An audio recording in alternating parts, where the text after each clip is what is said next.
এবার অত্যাচারের অভিযোগে জনরোষ আছড়ে পড়ল নিউ আলিপুরের সুরুচি সঙ্গে। ছবিটা একবার দেখুন।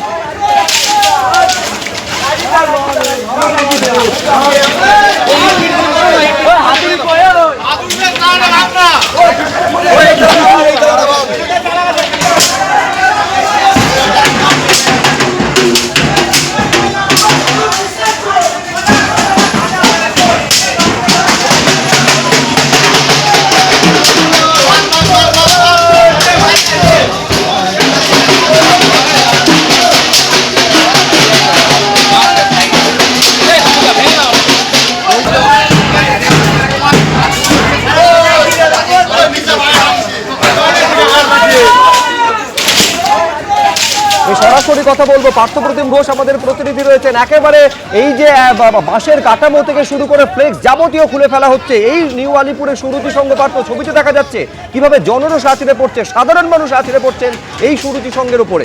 পার্থ,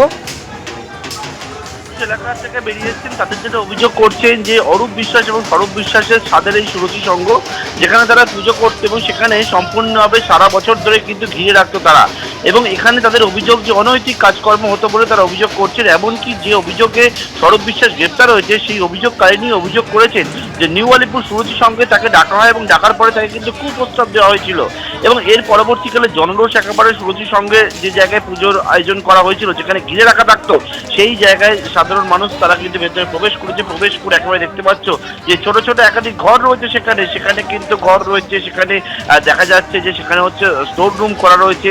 সেই সবটা তারা খুলছেন, খুলে দেখেছেন, এবং ইতিমধ্যে কিছুক্ষণ আগে সেখানে পুলিশ এসে পৌঁছেছেন এবং তারাই যারা সিদ্ধান্ত নিচ্ছে যে তারা মনে করছেন এই ঘরগুলোতে কোনো অনৈতিক কাজ হতো বলে তারা মনে করছেন, এবং সেই মতো সেই চাবি পুলিশের হাতে তুলে দেওয়া হচ্ছে যাতে পুলিশ সম্পূর্ণভাবে খতিয়ে দেখে। তার জন্য একেবারে জনরোষ এই সুরুচি সংঘের যে জায়গায় পুজো হয় সেই জায়গায় সাধারণ মানুষ এসে পড়েছে। তারা যেটা অভিযোগ করছেন এই সমস্ত জায়গায় ছোট ছোট ঘর করা রয়েছে, সেই জায়গাতে কিন্তু একেবারে আর তাদের অভিযোগ যে এখানে কিন্তু অনৈতিক কাজ হতো। এমনকি অভিযোগকারিনীও গতকাল যে অভিযোগের পরিপ্রেক্ষিতে স্বরূপ বিশ্বাস গ্রেপ্তার হয়েছে সেটা অভিযোগ করেছেন তাকে সুরুচি সংঘে ক্লাবে ডাকা হয় এবং ডাকার পরবর্তীকালে তাকে কিন্তু কুপ্রস্তাব দেওয়া হয়েছিল। একেবারে জনরোষ আশ্রয় পড়েছে সুরুচি সংঘ ক্লাবে, তুমি দেখতে পাচ্ছ।